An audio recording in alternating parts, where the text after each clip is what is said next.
खरं तर नितीन गडकरींनी हा महामार्ग सुरू झाल्यानंतर आज जवळजवळ 14 वर्षांनी हा महामार्ग पूर्ण जाणार मेमध्ये म्हणून सांगितलं आणि त्यांनी माफी पण मागितली.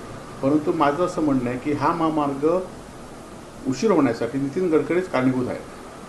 सिंधुदुर्ग जिल्हा सोडला तर रत्नागिरी, रायगड मधले ठेकेदार अनेक वेळा बदलले गेले आणि त्यांना पाठीशी घालण्याचं काम नितीन गडकरी साहेबांनी केलेलं आहे.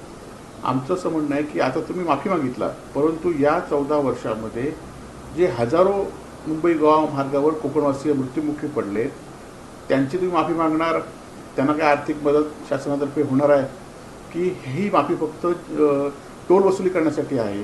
कारण मेमध्ये तुम्ही करणार म्हणजे जूनपासून तुम्ही टोल वसुलीसाठी हा महामार्ग सुरू करणार आहे. परंतु आमची शासनाला विनंती आहे आणि सिंधुदुर्गवासियांच्या वतीने की जोपर्यंत मुंबई गोवा पूर्ण होत नाही तोपर्यंत तुम्ही टोल वसुली करू नका.